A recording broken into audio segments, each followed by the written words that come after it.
So we're down at Sam's to see if the engine actually does fit in it, and I know he's going to love it. Samuel! Good morning.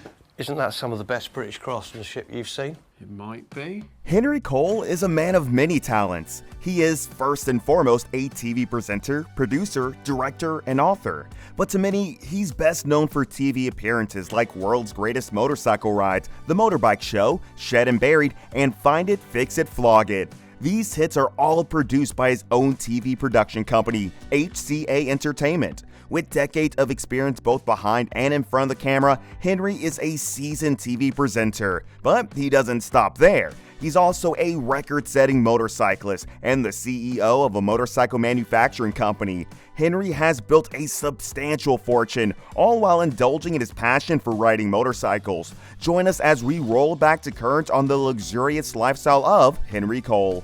I guess some people think with a bit of money they can buy the booster, they can buy all the trick bits, they can slap it on and they can do over 200, but that's not how it is, right? Henry Cole's career is as electric as it is fascinating. He kicked things off as a session drummer, then went on to work as a news cameraman for channels like ITV and TF1 before diving into the wild world of rockumentaries. Henry spent a lot of time on the road with heavy rock bands, capturing the raw energy of concerts from the fans' perspective. He then transitioned to directing TV commercials and, eventually, films. His most notable movie, the semi-autobiographical Mad Dogs and Englishmen starring Elizabeth Hurley, didn't quite hit the mark for him, so his foray into filmmaking was short-lived. In 1995, while contemplating a career shift, Henry had a light bulb moment during a conversation with someone from Channel 5. The idea for Stars and Cars was born, but Henry wanted to be in front of the camera, not just behind it. Channel 5 was hesitant,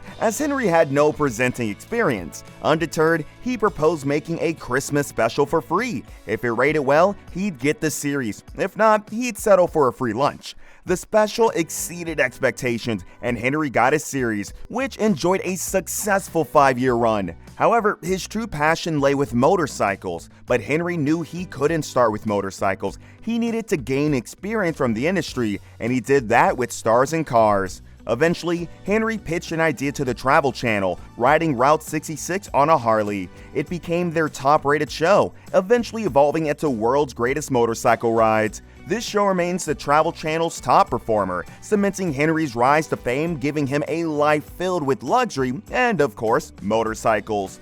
As a producer, Henry has made a great deal of money from his productions. With several shows under his belt, it's okay to say that his net worth is quite substantial.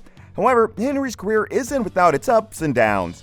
Henry directed Mad Dogs and Englishmen in 1995, and it was, let's be factual, a bad movie. And thousands of bad movies are made every year without us hearing about them. But for Henry, this made headlines because, by sheer dumb luck, he cast Elizabeth Hurley. According to Henry, he was lucky to cast her one afternoon when she was still an unknown actress. Just hours after Henry cast her, she appeared at the premiere of 4 Weddings and a Funeral and became a household name.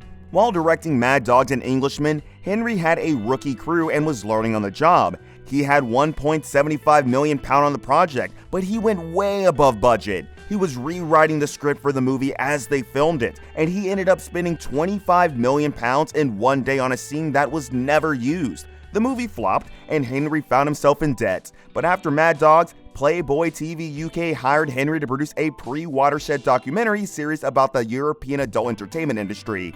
The series was inspired by Channel 4's Eurotrash, and when it was done, Playboy America offered to buy it for what he assumed was $35,000.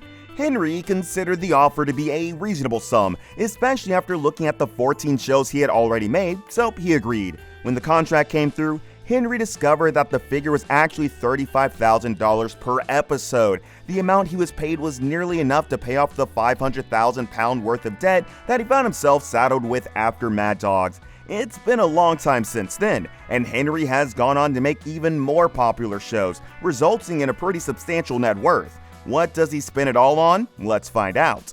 For a man like Henry, luxury is defined by being able to effortlessly afford several examples of what he's passionate about, which is motorcycles. So there are no flashy cars or luxury homes, just bikes. The first gem in Henry's garage is a quintessential piece of American iron. It's a machine made to ride in long American straights, but that does not stop Henry from owning one back at home, even though the huge rear tire, which measures 300 millimeters, is one of the biggest rear tires you can find on a motorcycle and makes it really difficult to ride. Henry considers this motorcycle a friend, one he trusts to keep him safe. He even talks to it on the road. Henry rode this motorcycle in the revisited version of Route 66, and it is a ludicrous Saxon chopper. When new, bikes like these cost over $30,000, but they are increasingly going up in value. The next gem in Henry's garage is a 1947 Norin Bitsa, which is kind of based on an ES2. Despite the fact that it is no longer in its original form and has undergone customization, it is one of Henry's favorite bikes. Henry doesn't even think the gas tank is from Norton and has bits and pieces that shouldn't be on it. Sure, this bike is not luxurious, it's not even original anymore, but it is the bike Henry loves the most because it does everything for him. Despite being a bike from 1947, Henry rode 400 miles on it, doing a World's Greatest Motorcycle Rides episode on it while driving through Wales. As ancient as the bike was, the only issue Henry had to deal with was drying out the mag in torrential rain. Today, refurbished examples of classic bikes like these are sold for $8,000 or more. Henry owns another Norton, a more modern one made in 2009. It is the Norton Commando 961 SE with only 200 examples made. Henry's Norton is special because among the 200 examples, it is the only one with silver paintwork instead of black.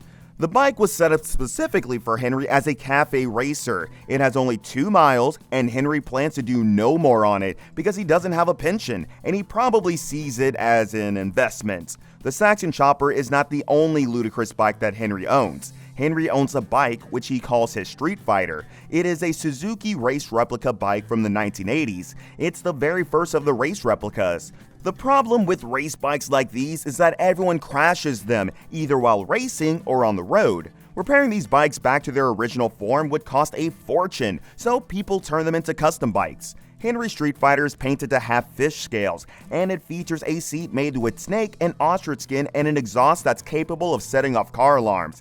It can go from a standstill to 60 miles per hour in 2.8 seconds and has a maximum speed of about 170 miles per hour.